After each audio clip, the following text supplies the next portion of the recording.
This is the Fantasy Football Fellowship Podcast, where we unpack fantasy, faith, and life. I'm Bryce Johnson with Pastor Trip Smith, and we are your fantasy coaches here to encourage you and help you win while you play fantasy football with purpose. As we provide fantasy advice, we won't always be right, but we hope we'll be convincing. We are coming to you live from the Unpacking It Ministry studio just outside of Charlotte, North Carolina, in the beautiful downtown Mount Holly. It is a wonderful day today. Apparently, I've been in the studio today, but it's a nice day when you look out the window, and I hope that you are having a great day. I hope you are coming off a great fantasy weekend. I got to say, it was one of my better fantasy weekends. It was a fun one.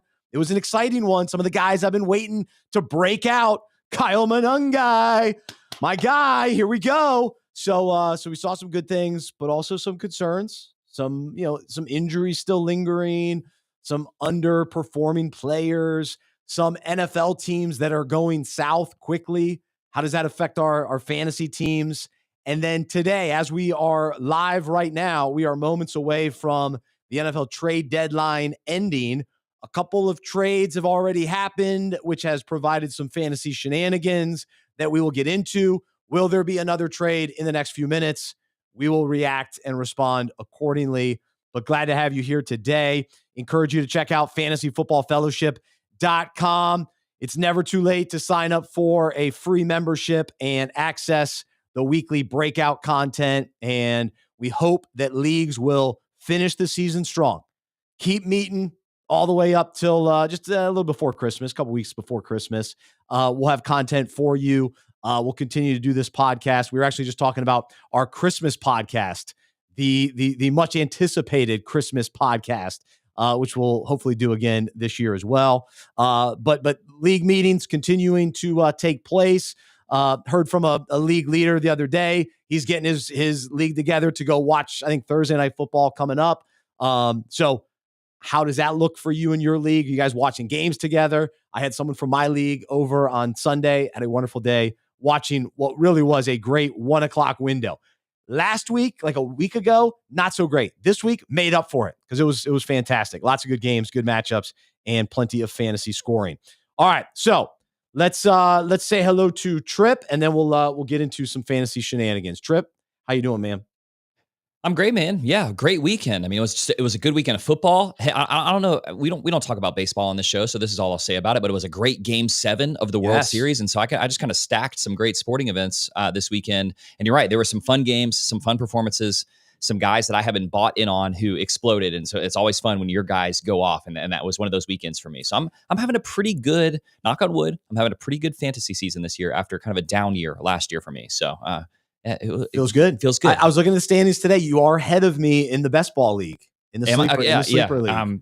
That's good to hear because some of those unpacking it leagues I have not presented myself well in some of the other ones, but at least at that best ball league, I think my team is okay. I don't think we're going to win it, but I think maybe we'll sneak into the playoffs. I don't have any running backs on that team. My running backs stink on that team, so gotta have running backs. Not enough to win, but I'm going to sneak into the playoffs and maybe something crazy will happen. So good, yeah, good football weekend for me. Absolutely. All right, let's begin with the best fantasy game of the week. So the game that provided us the most fantasy points.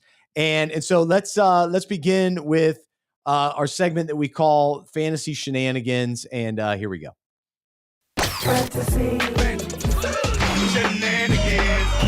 Fantasy Shenanigans. All right, so the Cincinnati Bengals have been a fascinating team this year as they've just decided, all right, we have no defense. We're not going to fire our defense coordinator. It does not matter.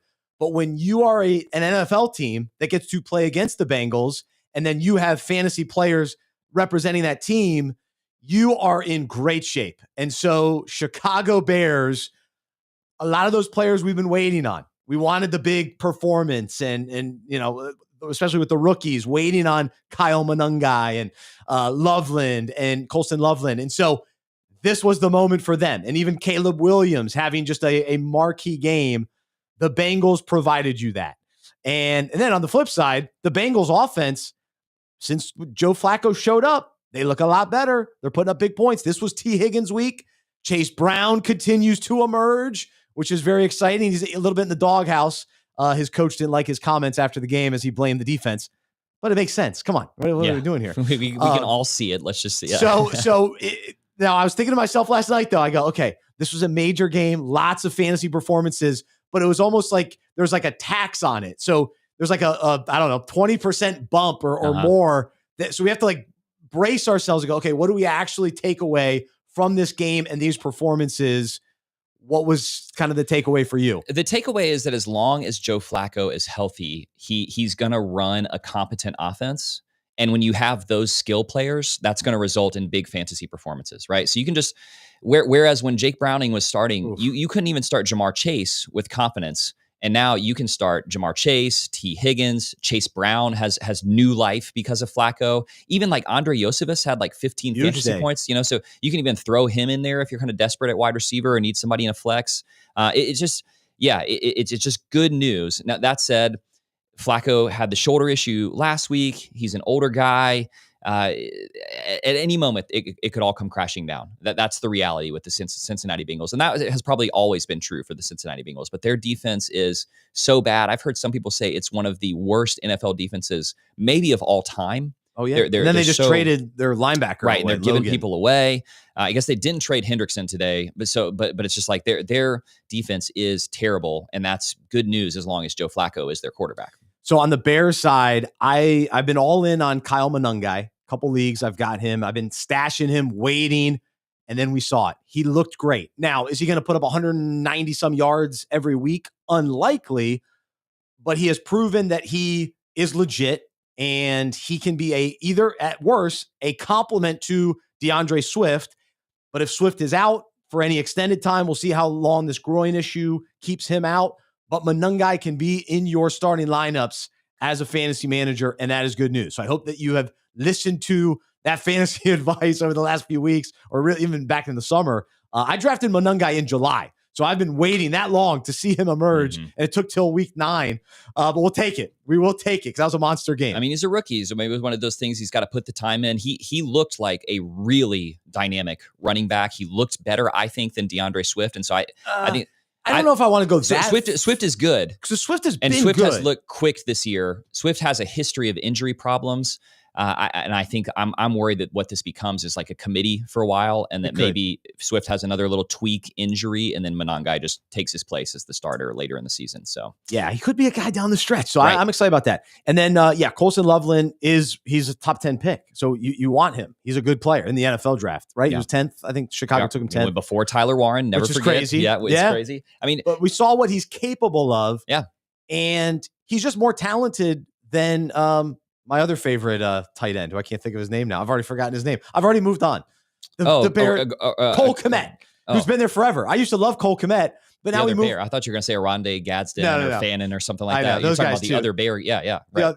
Watching him walk off the field, it's like, all right, sorry, bye, Kmet. Did he go out injured? Did he leave this game? Yeah. Yeah. I mean, is he? So that's why Loveland was getting more action. Right. So he was the only guy last week and just kind of had a decent game, but the Bears' overall offense wasn't great. This week, much better. So excitement there. Let's go back to Monday Night Football.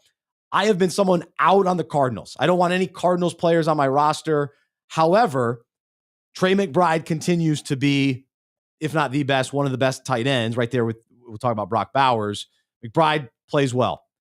Marvin Harrison finally delivers a good game. Jacoby Brissett is the quarterback for the Cardinals in this one, and the offense looks much better. Last week, I was very clear. I don't want Bam Knight on my team.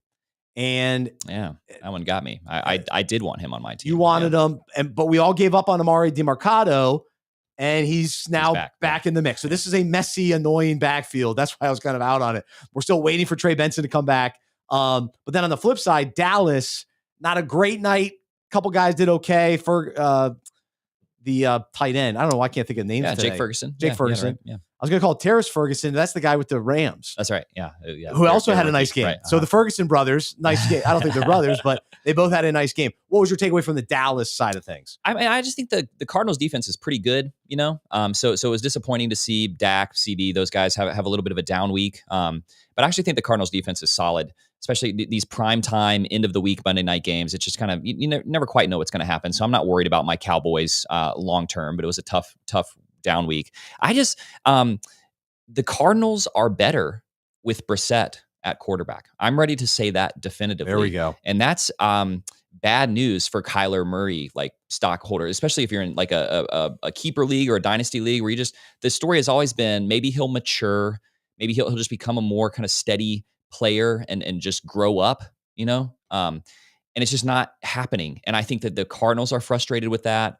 The other team, like Marvin Harrison Jr. looks happy that Brissett is the quarterback and not Kyler Murray, So I still think, Harrison finished with 7 receptions for 96 yards. He had 6 receptions for 80 yards at the end of the first half and already had his TD. I feel like all season long, he hasn't put a full 4 quarters together. It seems like he has a good half and then he starts slow. So I'd love to see him I really think that he has the skill to be an elite receiver. It just doesn't seem to have like the attitude of just like, I just want to go out there and like snatch people's souls. Although he did put Bland on his rear end. I don't know if you saw that play where he just broke his ankles. Did you see that? And CeeDee Lamb was, on the sideline. So he was shocked by it or impressed by it. It's good news, I think. And the coaches came out today and said that Murray is still the starter when he's healthy.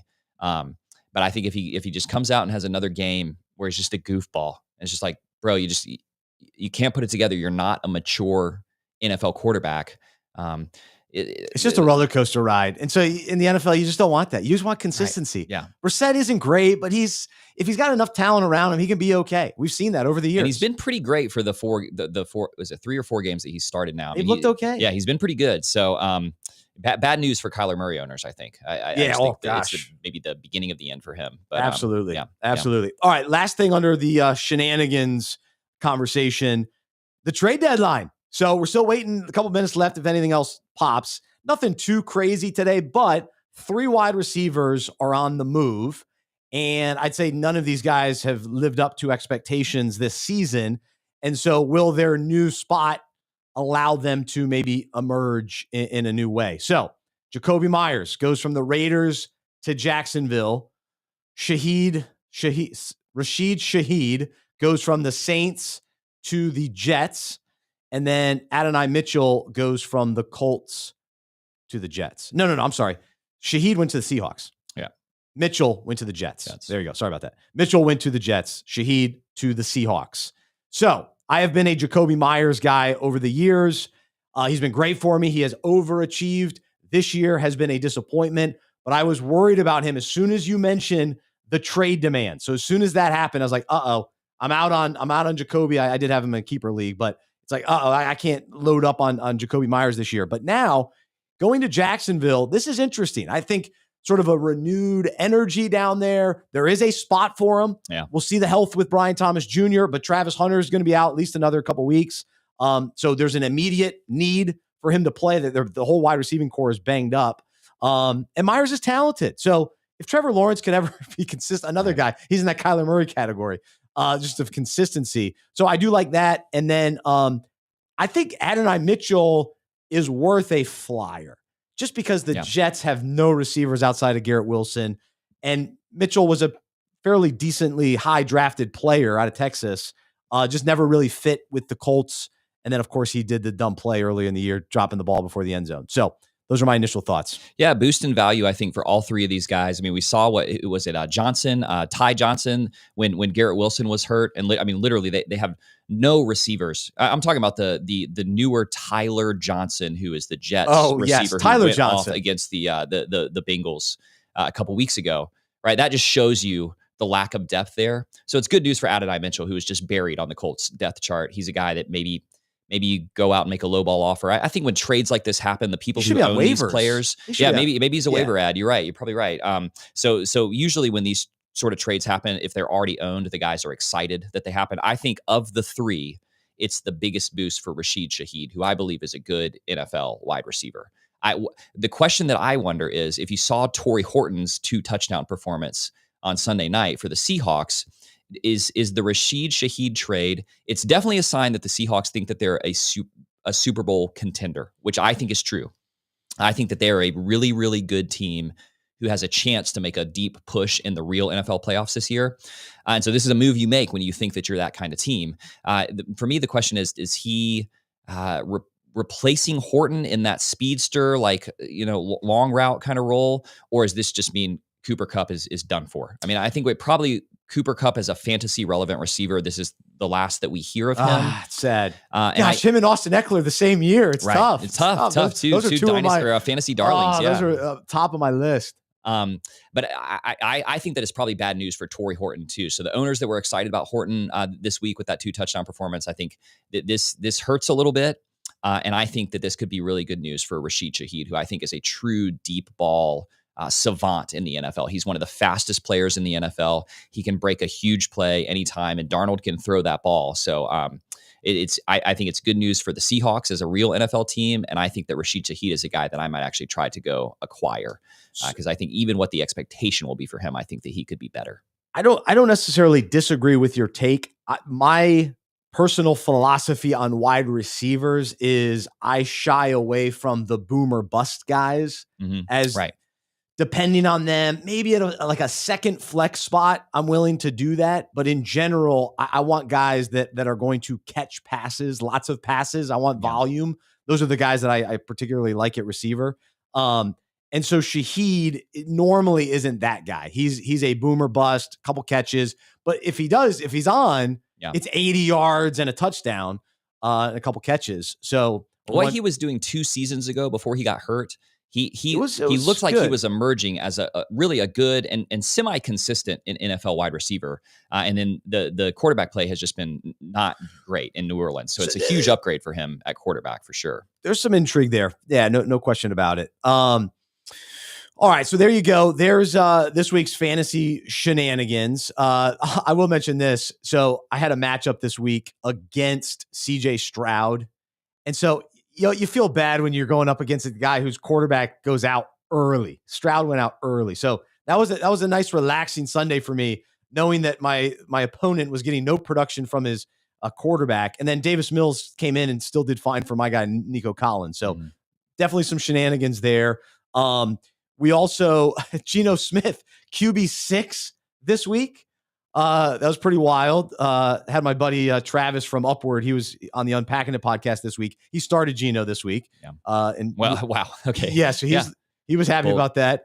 And then how about Jonathan Taylor going back to earth, down to earth, 7.7 points this week. So kind of a weird shenanigans for the Colts losing to the Steelers, which I have to say wasn't overly surprising. It was just sort of one of those games in the schedule that kind of leaned toward the Steelers on that one. But always weird to see Jonathan Taylor have an off game considering what he's done so far this season. So there you go. All right, let's jump to our next segment where we admit where we're wrong and do some accountability and confession.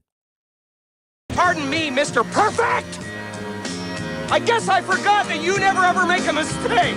Just when I think you couldn't possibly be any dumber, you go and do something like this and totally redeem yourself. I am the smartest man alive. So we'll start with where we missed on a couple guys, and I gotta go. I'm gonna go to Buffalo because Buffalo gets the big win against Kansas City, and this year I was in on Keon Coleman because it's like, man, he's the number one wide receiver. He's highly drafted guy. They want to make him a weapon. And first week, he was awesome against Baltimore. And then he's only had one other big game. So I just have to confess that he has been a total letdown. And I have not dropped him. I have kept him on my roster all season long. And I keep waiting for him to break out. In weeks 6 through 9, he's averaging 4.6 points. It's pathetic. But the Bills win. Like the Bills' last couple weeks have looked good. And he's not a part of it. Now, on the flip side, I'm a Dalton Kincaid guy. And he's been good. So I've been pleased. He had a big performance against the Chiefs. So excited about that. And then also, I have to confess this almost every week because I've been so loyal to Brashard Smith and very patient. And this was supposed to be the week. Isaiah Pacheco's out. What are we going to rely on Kareem Hunt the whole game? Yeah, they did. And then Clyde Edwards-Helaire is still in the NFL? Well, I mean, what are we doing? Brashard Smith has been a part of this offense a little bit. We've seen glimpses, and he's been great. It's like, all right, Pacheco's out. Smith, you're our guy. This is your breakout game. Let's go. No. You sit over here. We're going to go back to the well one more time with Kareem Hunt and Clyde Edwards-Helaire. What is this, 2020? I mean, what year? I can't remember what year those guys. 2019, 2018. Yeah. Gosh. Right. So anyway, those are my confessions. The Chiefs are just a weird team, man. I mean, I think a couple of weeks ago, it seemed like they were really hitting their stride, and we're saying here we go again. Here we go again. Same old Kansas City Chiefs.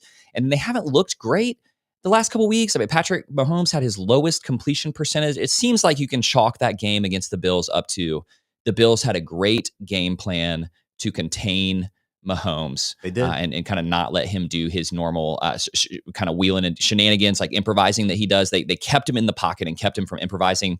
But I just don't think Brashard Smith, I'm not sure that there is any Chiefs running back that you're really going to be able to rely on. You're just going to hope Kareem Hunt's going to be the goal line guy. You're hoping he gets a touchdown. But yeah, I'm shying away from all Chiefs skill players except for Rashee Rice. You just don't know week to week who's going to be the guy. It could be Hollywood Brown, it's like, it could be Tyquan Thornton. Like you just don't know. It'll be Travis Kelce some weeks. I mean, that's the thing with these guys that you're talking about.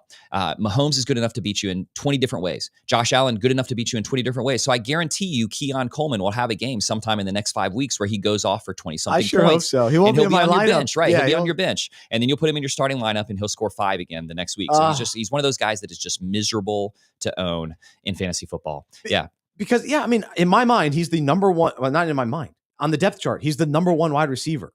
Like, that's his role on the team. Yeah. In a high-powered offense. It makes no sense.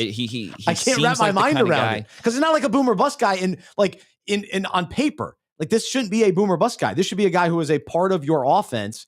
And it's just not the case. They run the ball and they throw their tight ends. Yeah.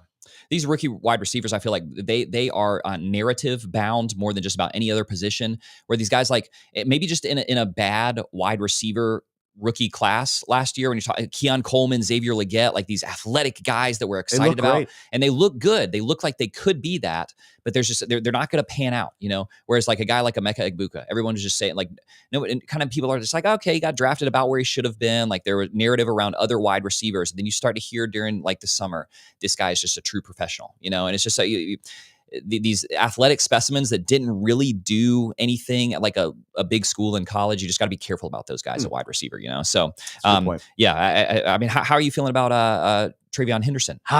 Man, it was such a great fantasy week because all of my backup running backs, their starter went out. Mm-hmm. I got the news that Ramondre Stevenson out, Isaiah Pacheco out, DeAndre Swift out. So I'm all excited. So I did put Henderson in the starting lineup, and then of course Manungai. So I'm feeling good about Henderson. Yeah. But at the same time, the knucklehead that came in and scored the touchdown, Jennings, yeah. Vulture, mm-hmm. Jennings the Vulture. Right. I don't even want to know his name. Get out of here. What are we doing? Again, the guy's coming out of the practice squad or off the bench or whatever. I mean, get him out of here. Right. Just feed the man. I kept saying that on Sunday. Just feed the man. So Henderson, nice day though. Double-digit fantasy points. So I was pleased. I just want to circle back to something we were talking about earlier. I'll just say the guy that I've done the most accountability and confession about this season, started before the season, it's still going on, is Caleb Williams. And relatedly, DJ Moore versus Roma Dunze. Right? The past couple of weeks, DJ has surpassed Dunze. All of a sudden, he's the one who's being featured in the offense. He rushed for a touchdown and he threw a touchdown. And then there was a play where he was close to having a receiving touchdown. I think it was pass interference or something like that. So it's like he almost batted for the cycle or whatever. Man. I don't know. At that point, if a guy runs, catches, and passes a TD, do you let him come in and try to kick a field goal or something just to complete the whole collection in a single game? But DJ Moore looks very good now, and Roma Dunze seems to be an afterthought. 0 points. Right. I mean, that should have been shenanigans. That's unbelievable. That's another one of those things that I'm convinced will change in the future. I just don't think week to week who's going to be featured. I don't think what Caleb Williams is going to do. And my big takeaway is, after that Cincinnati Bengals game, if I could trade Caleb Williams for an elite quarterback, right? Or if I could trade DJ Moore to upgrade at another position, I would absolutely do that, especially looking ahead to their schedule for the rest of the season, and especially in the fantasy playoffs. They have a pretty tough schedule. I think I like the trajectory that Caleb Williams seems to be on long term. developing as a quarterback over multiple seasons. I think that he will continue to be the Bears quarterback, and I feel good about what Ben Johnson is doing to develop him. So I think that there's at least reason to be optimistic about Caleb Williams, but I think this is going to be his best game of the season. And if you could capitalize if you could capitalize on what DJ Moore did, even Monangai, if you're in a redraft league, like, I think he'll be serviceable the rest of the season, but he's not going to have 175 yards when DeAndre Swift comes back. So if somebody else is kind of hyped about that, any of those Bears guys, trade him to me. I mean, send him my way, guys. I know you're a big Monangai guy, and I do think that he's really good. To be clear, all the players that I just named, I think that they're good players, and I think that the Bears peak value. You're right. Peak value right now. Yeah. So I would capitalize on that if I could, especially as trade deadlines are approaching in the fantasy football season. I'd love to move some of these Bears coming off of that Bengals. I do need to look at the schedule and figure out, okay, who's playing the Bengals twice? Because every divisional team, usually toward the end of the year, like I think the Panthers play the Saints twice coming up, which is nice too. How about our Panthers? Let's go. Let's go. Man, I cannot believe that. And I cannot believe what Rico Dowdle is doing. Their defense looks really solid. I got to confess. It is my confession. At church on Sunday, whoever I talked to about the Panthers game, I'm like, wow, yeah, we're not going to win today. There's no shot. It's the Packers. I couldn't believe it. It doesn't matter. It's almost like it doesn't matter. Today we're going to lose. It's fine. But let's not draw any conclusions. Well, now all of a sudden the Panthers win. Now what? It's playoffs are still in the conversation. It's very exciting. So my take on Bryce Young is still the same, but I'm impressed with the coaching staff, the defense, the run game. It's great. So very exciting. All right. So there you go. There's enough confession today. Actually, last thing, I got to give some love to Sam Darnold. And I think I made this confession all season last year because Sam Darnold was way better than expected with the Vikings last year. He's doing it again. Mm-hmm. In the offseason, when he got traded to the Seahawks, I did a video. This was like early in the offseason, like, forget Sam Darnold. You don't want him. The guy has it. Like he's playing well. He's the right guy for that system. He's got JSN. I mean, the guy's lucked out too. He goes from Justin Jefferson to JSN, but still, from a fantasy standpoint, Sam Darnold's been getting it done, and I avoided him and did not expect this to be the case. Yeah. So I like good for him. I love that for him. Can I tell you a true story? I officiated a wedding this summer where Sam Darnold was a guest. And I didn't want to be that guy who went up and fangirled, So I didn't really approach him. I didn't talk to him, but I did in the reception. I just passed him for a moment. I said, "Hey man, how you liking Seattle?" And talked about Seattle a little bit. My sister lives out there, and then I was like, "Hey dude, JSN is really good," and he was like, "Yeah, he's good." And so I like to think that I am responsible for this 50% target share that JSN is getting this season. You reminded him how good he is. I don't think before I talked to Sam Darnold, he knew how good JSN was, but I told him, hey, he's a good receiver. You should consider throwing the ball to him half the time. And he's taken my advice on that. So I'm glad you did that. That story's only half true, by the way. Yeah, that's right. I like it though. It's good. I have to confess, I did not draft JSN at all. And that is a huge regret. We'll do our regrets segment toward the end of the year. But man, that's a tough one. He's so good. He's been really top receiver. So very impressive. And then shout out to Brock Bowers bouncing back in a big way. It looks healthy. He's the guy. Now we mentioned Jacoby Myers trade earlier. Brock Bowers back in the mix. So to me, all right, top. We know who our top tight end is. Bowers, JSN, top receiver. Running back, CMC. Yeah. That's where we're at through week 9. Quarterback, though, I don't know. Yeah, it's a a great question. It seems to change every week. Yeah. I mean, Josh Allen, I guess, is still probably the guy. They're these guys like Allen that have a floor because of that rushing ability. But every week, it seems like somebody is the new Flacco. MVP contender. Right? Yeah. Caleb Williams this week. Matt Stafford looks incredible the last couple of weeks. Yeah. I will say Geno played well this week because Bowers was back. Maybe that's sustainable. He hyper-targeted him. Brock Bowers looked healthy, and he's a great player. That said, Jacoby Myers is gone now. So that might be another situation that I'm trying to capitalize on, where I think at this point, all that an opposing defense has to do is shut down Brock Bowers because there's just nobody else that inspires confidence in that receiving core. Maybe, I don't know what you think about Ashton Genty for the rest of the season. I just think it was a good week for Geno. Good week for Bowers. I just don't know what you can expect from the Raiders going forward. Losing Jacoby Myers really hurts, and it's a signal that they know that they're not a very good team this season. So it's just going to be weird to see how that pans out for the rest of the year. I know. I am nervous about Genty a little bit, but he's catching the ball out of the backfield. So if that can continue, that's huge. That to me is somewhat sustainable because we know they're going to be down in games most weeks. Yeah. So that's pretty good. All right, let's transition over to this week's breakout. And each week on the show, we love to take a fantasy concept related to the Bible, related to life. And so we love talking fantasy advice and just fantasy thoughts and all the shenanigans. But what Fantasy Football Fellowship really is all about is just pointing each other toward Jesus and continuing to learn about God's word. And so today, the fantasy concept is based around this idea that when we're having a good season, it is easy for us to say, I'm better than you. And as White Goodman, what is it? White Goodman, who from Dodgeball says, we're better than you and we know it. So there you go. So that's kind of the idea today, because last week on the show, we were talking about envy and jealousy. And oftentimes we will look at other teams like we talked about last week and go, man, I wish I had that guy. I want that player. Now, the flip side is what I want to talk about this week, because sometimes we have that team. We have the team with the great roster. We actually hit on our draft picks. We actually picked up the right guys on the waiver wire. And we find ourselves at the top of the standings. We find ourselves in the playoff mix. And now all of a sudden we start saying, I'm better than you. And we know it. And so we start thinking, man, I'm pretty awesome. I'm pretty good at this fantasy football thing. Look at me. And now all of a sudden, what starts to happen? We take undue credit for the things going our way. We feel good about ourselves, and then pride and arrogance starts to enter in. And then we begin to look down on those other fantasy managers, believing that they are inferior to us and our fantasy dominance, right? We're loving life. We're thinking, man, I'm on top of the standings, and I'm watching the other losers down on the bottom of the standings going, how could you drop that player? How could you start that guy? What are you thinking? You left that guy on the bench? What are you doing? Because now we've got all the answers. We're sitting good in the standings, and we know what we're doing. And so we start looking at everybody else and go, I would never do that. What were you thinking?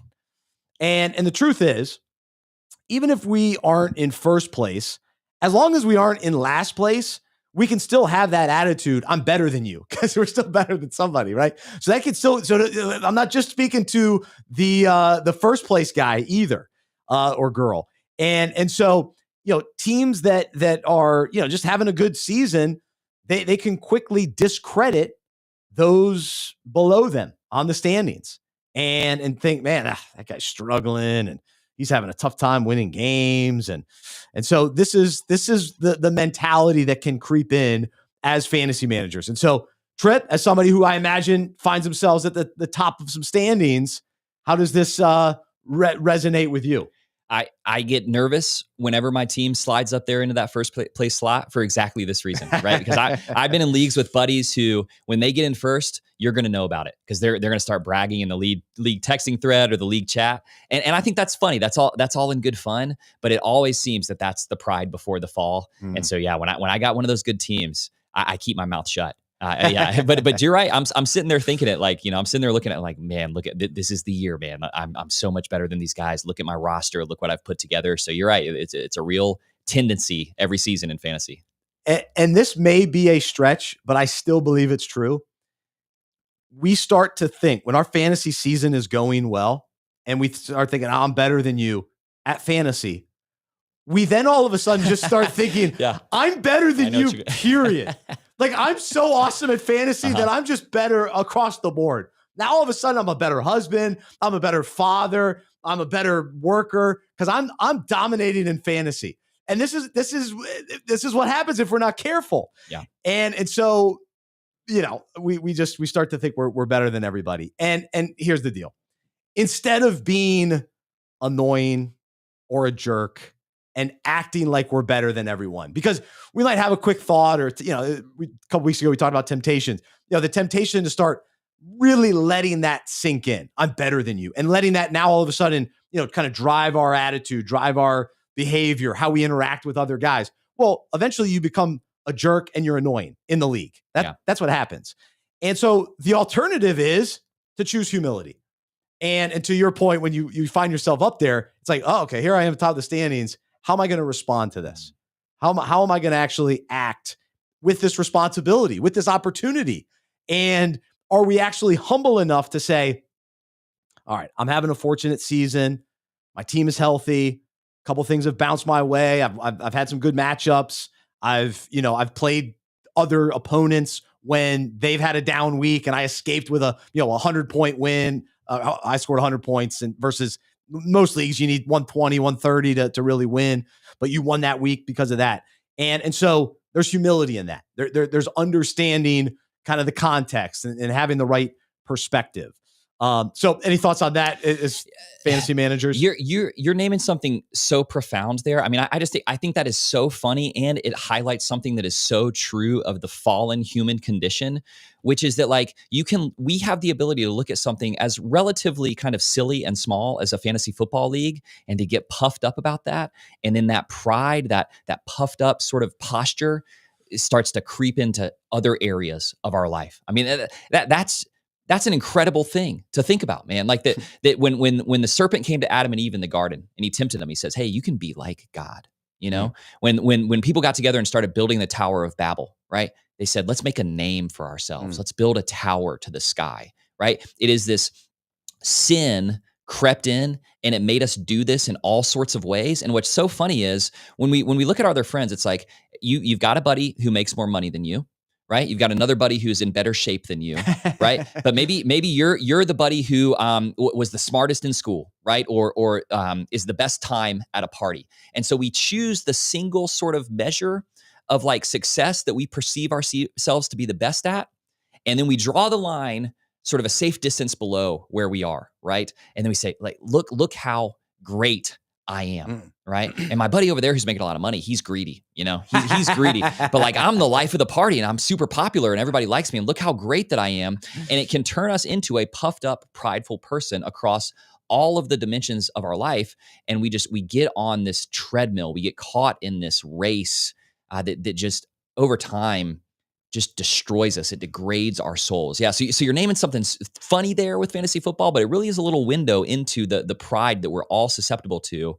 And the only alternative is to actively cultivate humility, which is a very difficult thing to do, but it's an important thing that the Bible reiterates over and over again. Absolutely. So we'll dive into some of that, but you're pointing to, this attitude of I'm better than you. And it does go off of fantasy football into our everyday life. And if we're not careful, all of a sudden we start thinking that we are better than others based on our bank account being better, our house being bigger, our kids being, smarter or better in some form or fashion. We think that our job is more prestigious than somebody else. And so the pride, the arrogance, it starts to creep in. And then in other areas of our life, we also become annoying and a jerk, right? I mean, that's what being prideful is. You start to act then just more like a jerk. You're harder to be around. And what's really happening is we take undue credit for things. We become self-absorbed, and then we view others as inferior to us because for whatever reason, we start telling ourselves how much, better we are than others. And as followers of Jesus, I hope that we can continue to be, convicted of this. And we've got to just continue to ground ourselves in a proper view of God, of ourselves, and remain rooted in humility and gratitude. Like that to me is the anchor that keeps us grounded, Jesus, but along that with humility and gratitude. And when we understand who Jesus is and what he's done for us, it should absolutely humble us and fill us with gratitude. And we become less focused on how great we are, or we just move past that. And it doesn't mean that we have to put ourselves down, but we just don't carry this attitude of I'm better than you. I'm better than you. And sometimes we don't even actively do that, but we have to catch ourselves and go, ooh, yeah, that was arrogant. The way that came across, or the way that I'm viewing this person, I'm looking down on this person. What am I doing here? So here's what Paul tells us in Philippians 2:3-4 in the Amplified Translation. He says, do nothing from selfish or empty conceit. through factional motives or strife, but with an attitude of humility, being neither arrogant nor self-righteous. Regard others as more important than yourselves. Do not merely look out for your own personal interests, but also for the interests of others. And so a lot here, I think the main focus for us today is humility. And so not being driven by, selfishness and empty conceit, but rather have this attitude of humility and not being arrogant nor self-righteous, which we're also going to talk about. And so any thoughts on that verse real quick? I mean, I love that. Humility is a necessary ingredient for true love. To love other people takes a certain amount of humility. I wish I could remember the name of this, but there's this sort of story, this wonderful story about a person who, a journalist who got to meet two different presidents during two different administrations.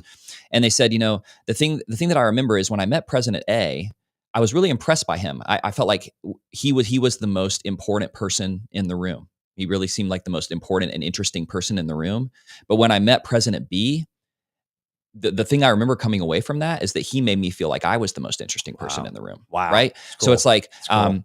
Jesus is saying here that when you're humble, it's not that you're self-deprecating, right? C.S. Lewis says it doesn't mean thinking less of yourself. It means thinking about yourself less. You're freed to love other people, to be interested in them, to affirm and encourage them. I mean, I would just say some of my best friends, like I would say, this is true about you, Bryce, and this is true about your brother. I can tell that you guys were raised in a household where this was a point of emphasis, because when I spend time with you guys, I come away from those conversations thinking like, they really cared about me. They asked about me. I had trouble getting a word in to find out what was going on with them, to hear about what's going on in their life, because you guys are humble people that care about others. Don't let me puff you up by telling you that I think you're a humble guy, man. But yeah, when you spend some time with someone who is humble enough to love you and be interested in you. So that's what jumps out at me about that verse from Paul. He says, you're considering the interest of others more than your own. You're giving yourself away to love and encourage them. And that's a really special thing when you meet somebody like that. Oh man. Well, no, I appreciate that. And yeah, as we parallel this to,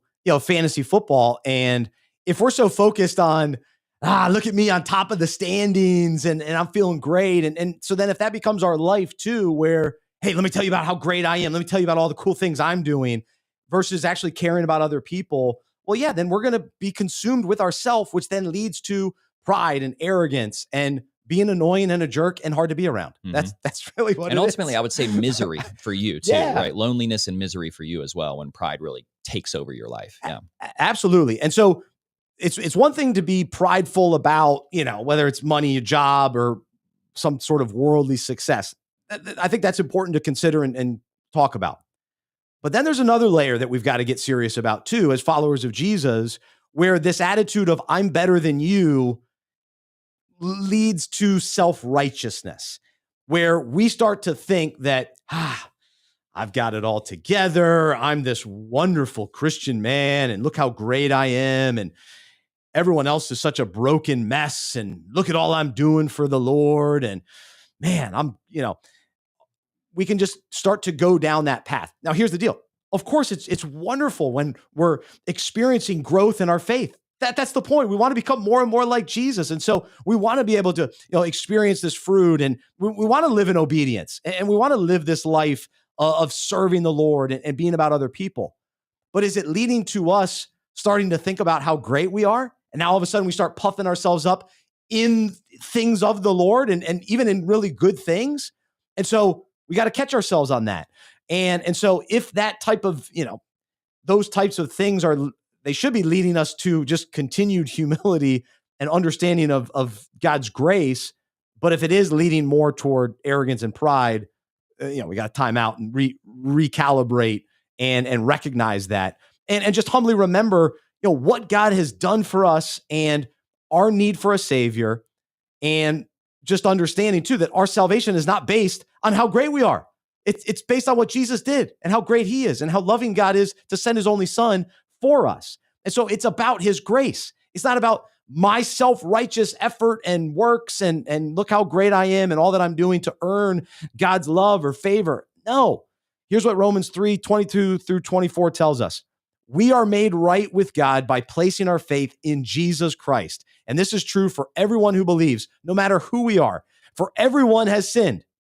For everyone has sinned. We all fall short of God's glorious standard. Yet God, in his grace, freely makes us right in his sight. He did this through Christ Jesus when he freed us from the penalty for our sins. And so that is humbling.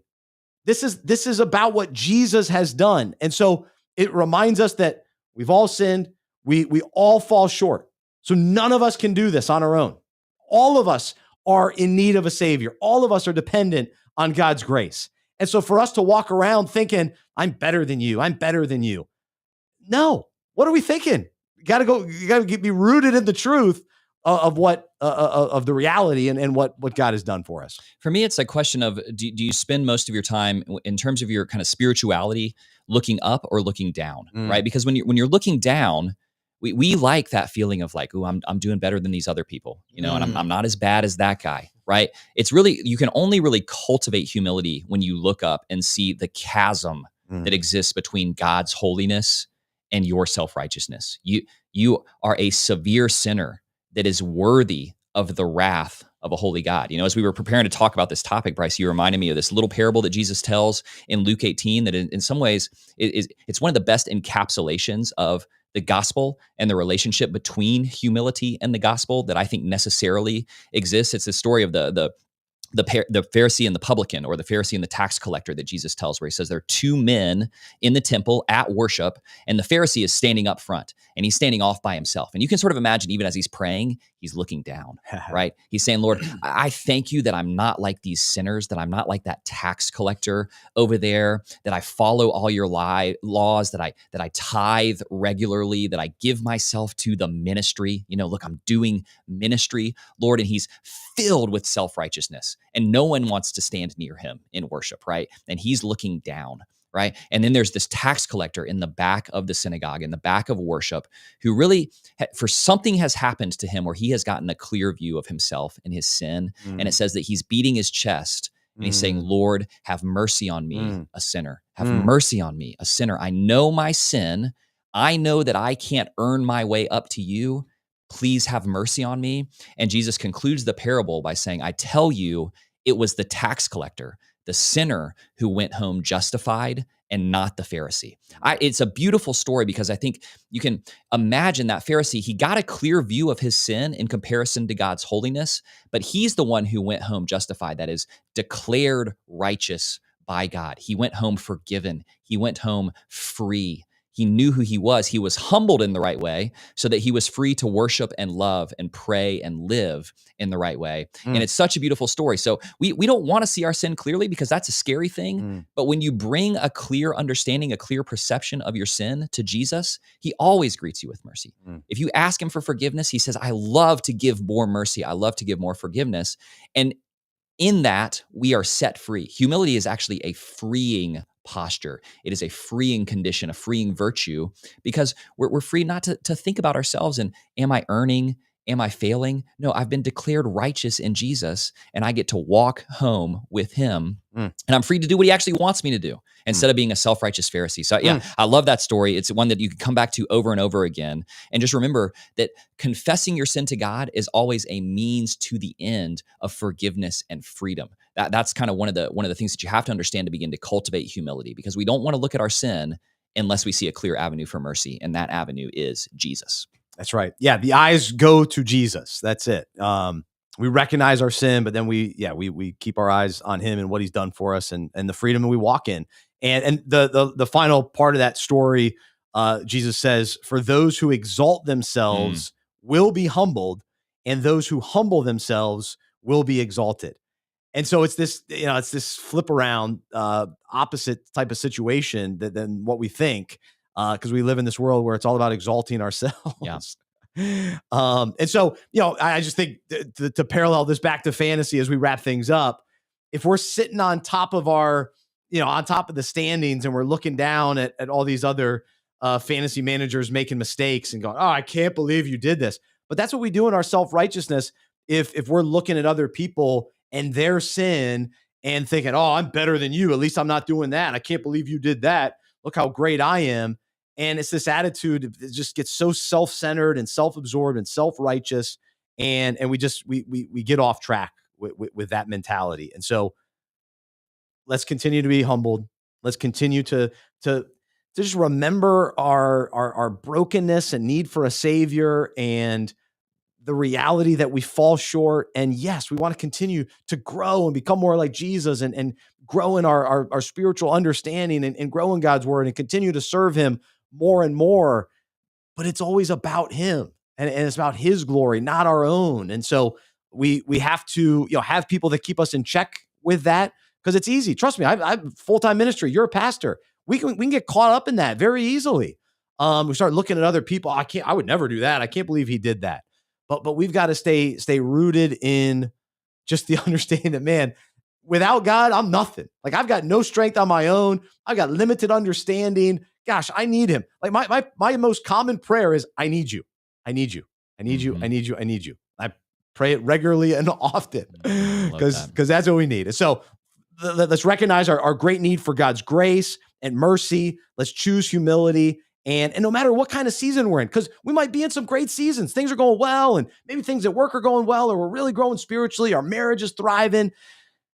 Our heart posture can always be humble, even when things are really going well. And instead of I'm better than you, it's I'm not better than anyone. I'm not better than anyone. That's not what it's about. God's better than me. He's who I serve. He's who I love. All the praise and honor goes to him. And kind of echo what Paul says too, 1 Corinthians 15:10. But by the grace of God, I am what I am. And so we're all resting in God's grace, right? And so that's hopefully the message today. And so let's choose humility. So there you go. But if you're first place in your fantasy league, enjoy it. I'm not saying you can't enjoy it. Just let's do it the right way. Yeah. Because we also know how quickly you tumble down the standings as well.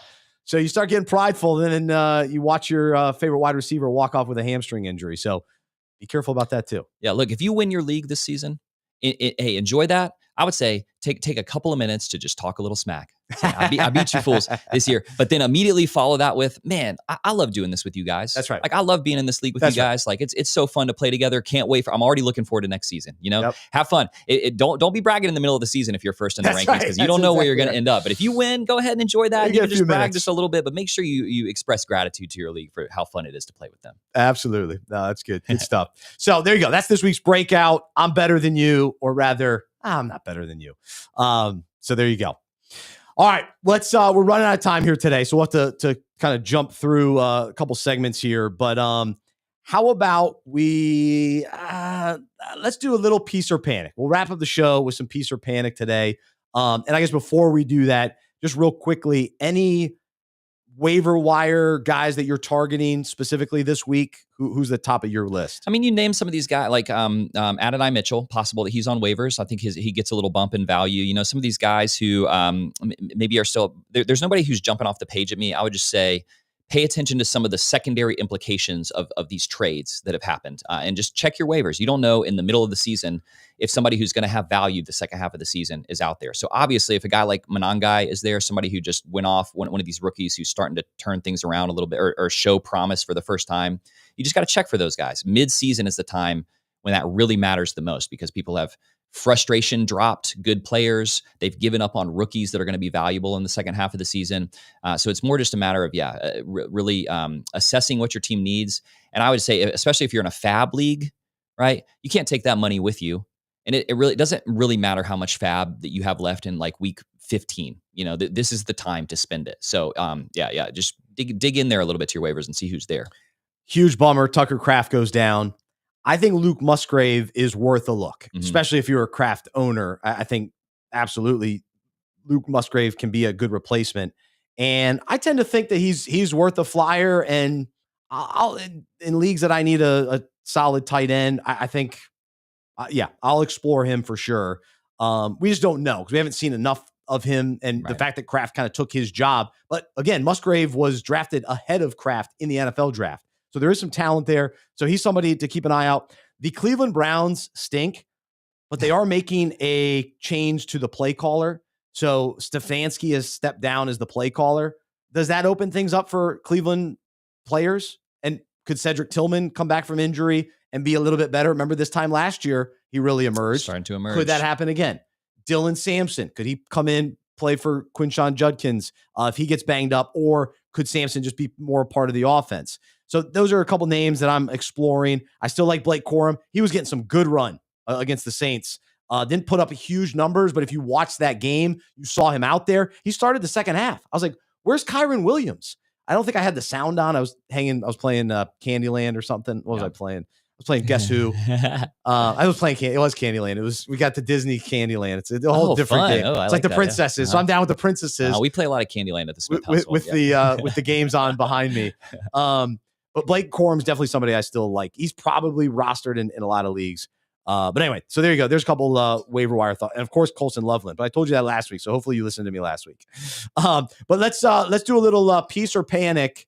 And we'll wrap up the show with that today. But glad to have everybody a part of the show today. And if I can find this, here we go. Well, I guess deep down I'm feeling a little confused. It's just a lot to process, and that's what I'm doing. We can't have anyone freak out there, okay? We gotta keep our composure. We've got too far. There's too much to lose. We gotta keep our composure. Well, don't worry. I'm not gonna do what you all think I'm gonna do, which is flip out. Flip out just yet, or maybe we do. So peace or panic. Let's go to Detroit. So they're coming off a weird game to lose to the Vikings. JJ McCarthy comes back and looks decent, but let's not get carried away. But the player I'm most concerned about or thinking about is David Montgomery. So week 6 through 9, he's only been averaging 8.3 points per game. Now, he did have 11 in week 9. Gibbs was in single digits. He had a very bad game. Peace or panic, David Montgomery and or Jahmyr Gibbs? No panic for Jahmyr Gibbs. No panic for Jahmyr Gibbs. Just an off game. He can always break off a 60-yard run for a touchdown that just wins you your week. I would say I think what we're beginning to see is the beginning of the end of David Montgomery's career. We're seeing, I think, a little bit of a decline. Remember, he finished last season with a fairly significant injury, so he was coming back from injury this year. But what actually happens with David Montgomery is if the Lions are losing or they're in a close game, they feature Gibbs. If they're winning and they want to sort of run some clock, they feature Montgomery more. And I think they're going to be winning more games than they're losing for the rest of the season. So in general, I think he's a guy that you can start and expect 10 to 14 points on most weeks if the Lions are winning, so they RB3, he's probably low end 2, maybe. Yeah, still. I think probably a high end RB3 is the right number for him. Yeah. You're just not getting the big, because sometimes he's had some RB1 weeks and it's like, oh wow, true 1-2 punch. He's always been touchdown dependent though. I mean, there were so many games last season where he scored 2 touchdowns. I mean, he had multiple multi-touchdown games, and he will still do that this year if the Lions are winning and running the clock and doing kind of ground and pound stuff. But he has been fully supplanted by Gibbs as the guy that they want to feature. And so not really panic there. You just got to know what your expectations are with him. All right. This is somebody that I've got in a few leagues. Courtland Sutton. From week 6 through 9, he's been averaging 10 points. Wide receiver, 45. Right around there. And I saw this stat today. Troy Franklin, 64 targets compared to Courtland Sutton's 62 targets this season. And this past week, I was stubborn. I went against the fantasy advice of other people, and I still started Courtland Sutton because there's some question marks about his matchup this week. And he did get in the end zone. So I was like, see, he can still do it. But that was his only catch. He did nothing else. It was so thankfully got in the end zone, saved the day. But I'd say there's some panic with Sutton because Knicks is playing well. The Broncos are winning, and he's not as involved. Well, he plays great in the fourth quarter, right? But he's not as involved just in the offense like he was last year. Sutton was the go-to guy. That's what I would say. CJ Stroud went out early in that game, and Davis Mills is the quarterback. And the Texans still, they had to work really hard to lose that game. I mean, they had to make some stupid decisions in the fourth quarter to lose that game. And that seems to be happening over and over again with these games that the Broncos win. So I think what's actually going on with Sutton there, I still think he's the best receiver on that team. He's getting older, and they do have these pretty dynamic young receivers. But it's really just like, you don't know what Bo Nix is going to do. And he doesn't seem to do much of anything until the fourth quarter. And so it makes sense to me if they're trying to come back, they're going to feature some of these like long shot guys, like what Troy Franklin and Marvin Mims are, more than their kind of possession receiver, which I think is what Cortland Sutton is, So I am panicking, but it's more the Broncos defense is really, really good. They're always going to keep them in games. And it seems like Bo Nix just goofs around until the fourth quarter. And it's remarkable. I just don't know what to believe. And Sutton will have great games for the rest of the season, but I don't know what to think about this Broncos offense. I feel like Matthew Stafford was that way in Detroit. Like, not that they won a lot of games, but he was always better in the fourth quarter. I think he Matthew was great down the stretch. He was, because they were always coming from behind. So he was a garbage behind. time master. Yeah. Matthew Stafford is a much better quarterback, and I would say has always been a much better quarterback than what I think Bo Nix is right now. That's a generous comparison by you. I heard somebody compare him this week to a better Tim Tebow. Right now, he's a much better passer than Tim Tebow, but he's this guy. He just goofs around, and then he's like the cardiac pack. Like he comes back at the last minute. They have so many of these games where they win in the fourth quarter, usually because the other team does something fluky and foolish. So I just don't know what to think about their offense. And I would love to not have Sutton on my team in a position where I need to depend on him, because week to week I just don't know what he's going to be. We saw a Panthers team, the Cardiac Cats. Start talking about Cardiac Cats. We saw Jake Delhomme take us all the way to the Super Bowl. So I don't know. I don't know. We'll see. The Broncos might be bound for a deep playoff run, or they might not be a very good team at all. I have no idea what to believe about them, and so that Sutton, among others, is affected by that. We were. Well, I know I was. I think you were too, on the RJ Harvey bandwagon, and not as much in the rushing game, but he was very involved in the passing game. Yeah. And so he had a nice game on Sunday. All right, last piece or panic question. DK Metcalf, 2.6 points in week 9 in a win against the Colts. I still have peace, but he hasn't gotten to the level that I hoped he would this year. He's been closer to sort of where he was drafted at. Like, I still think he got pretty good value, but I was hoping to get really good value, that he'd be closer to a wide receiver 1, a high-end wide receiver 2, and he's low-end 2, wide receiver 3 kind of guy. I drafted him as a wide receiver 3, so I'm getting enough out of him overall. But recently, a little bit of a letdown, and he does this. This has been his career, right. So I don't think we should be too surprised. I just thought maybe the Steelers would depend on him a little bit more, but they love Freiermuth and all these tight ends, and Jalen Warren's been playing a little better too. And Rodgers has been good this season. Not great. But as he gets more wear and tear on his body from the season, and I think especially as the weather gets colder, like it's going to be so boom or bust for DK Metcalf. And I think the ceiling on the booms is capped. Like, I don't think that he's going to be this 30-point wide receiver. His boom weeks are going to look like 17 points. And the floor for his bust weeks is what we saw this week, 2 points, 0 points, So again, I would say moderate panic around DK, in that I thought it was going to be better for this, and just kind of didn't really think about what the Rodgers experience would be like over the course of a whole season. He's been solid to start this season. I think there's reason to believe that the second half will be tougher for them than the first half has been. So yeah, I'm just a little bit worried about DK Metcalf. Yeah. How many times do they get to play the Bengals? You need to check on that. I mean, yeah, we need to look at some of the strength of schedule stuff now that we're in the second half of the season. But yeah, everybody that we've named here today is just that they're a victim of unpredictable offenses, and that's not what you want to be relying on when you're making your push for the fantasy playoffs. Yeah, consistency. I tell you what team I really like, the Rams. I mean, what Stafford's doing. I mean, yeah, this is I think one of my first times ever having Devontae Adams on a team. Has been a wonderful experience. Mm-hmm. I am a Devontae Adams fan. Right. It's great. Just solid. Consistency is what you want. Great. The Rams, I mean, it's just great. Like, yeah, these. Now Puka's banged up again. I feel like he's injured every other day, but they throw the ball when he's out there, he's 1,000 times. He's just getting that's what I'm worried about for Bowers too, is just these guys who get this high volume. Can they just hold up but you love it when it's going on, so you're happy if you're a Puka owner right now. Man. All right. Well, good show. I've got to wrap this show up. I'm going to the Duke Texas game here in Charlotte tonight. Fun, man. I hope you have fun. Should be good. So I appreciate it. He's Trip Smith. Thanks so much for listening and watching today, and hope you had a great, or you will have a great Fantasy Football Fellowship League meeting. For Trip, I'm Bryce. I'm a fantasy manager who follows Jesus. I believe in the good news that he died on the cross for my sin. He was resurrected, and through faith, I've been saved by his grace. I hope that is true for you as well, and I hope you'll join me as we live life as sports fans who follow Jesus together. Have a great rest of your day. And let's remember, I'm not better than you. Let's get rid of that attitude in our lives and just remember, man, who really is better than us? And let's continue to trust Jesus and rely on his grace and mercy. Be grateful for it. Man, it's incredible. Have a great one. Thanks so much for listening. It's the Fantasy Football Fellowship Podcast.